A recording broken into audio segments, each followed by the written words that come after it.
अशोक, एक युवा शिक्षक जो पुराने दस्तावेजों में रुचि रखता है। अशोक के दादा की अलमारी में एक पुराना खता मिलता है, धुंधला, पर उस पर कुछ नाम और अंक लिखे हैं। अशोक सोचता है कि ये किसी पुराने राजा की हुकूमत से जुड़ा होगा। गांव के बुजुर्ग बताते हैं कि कभी यहाँ से एक खिताब, पुराना राजसी दस्तावेज गुजरता रहा होगा, पर कोई जानता नहीं। एक स्थानीय ठिकानेदार राजेंद्र प्रताप का शासन, युद्धों की थकान और एक विद्याप्रिय रानी मयंती। रानी ने ज्ञान और न्याय के लिए एक खिताब बनवाया था, जिसमें गांवों के अधिकार और सांस्कृतिक दस्तावेज थे। युद्ध में खिताब गुम हुआ।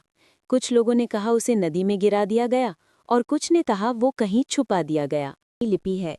अशोक पढ़ नहीं पाता तो वो ललिता, गांव की बूढ़ी लेखिका से मदद मांगता है। ललिता कहानियां और लिपि पढ़ती है और बताती है कि ये आधा खिताब है, दूसरा आधा किसी पुराने किले के पास पानी तालाब के नीचे छिपा हो सकता है। अशोक, ललिता और गांव के कुछ युवा एक छोटी खोज टोली बनाते हैं। वे पुराने नक्शे निकालते हैं। नक्शे में किले का नाम कालकोठी लिखा है।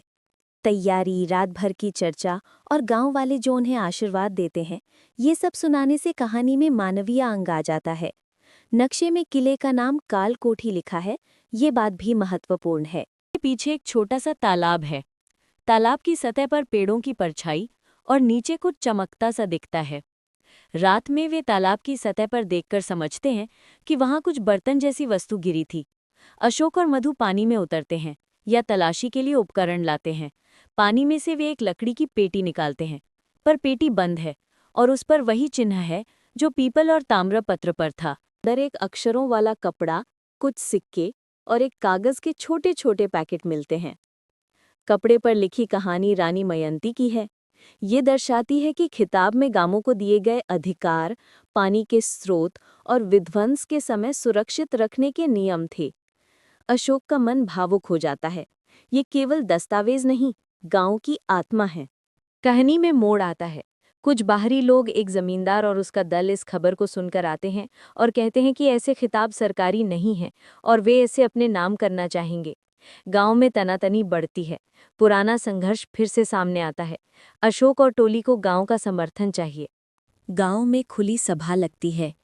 ललिता भावनात्मक भाषण देती है कि इतिहास सिर्फ कागज नहीं, ये उनके पूर्वजों की लड़ाइयों का स्मारक है। बुजुर्गों की कहानियां और बच्चों की मासूम बातें जोड़ी जाती हैं। सभा में ये निर्णय होता है कि खिताब को सुरक्षित रखा जाएगा और उसे सार्वजनिक रूप से पढ़वाया जाएगा ताकि हर कोई जान सके। अंत में गांव के कुछ ही विद्वानों और एक जिले के छोटे से अधिकारी को बुलाया जाता है। दस्तावेज की सत्यता बताई जाती है और अधिकारी ये मानते हैं। हर साल उसके याद में मेला लगाया जाने का निर्णय होता है। अशोक अब शिक्षक के रूप में इतिहास सिखाता है, बच्चों को बताता है कि किस तरह से अधिकार, जवाबदेही और संरक्षण सबसे जरूरी है।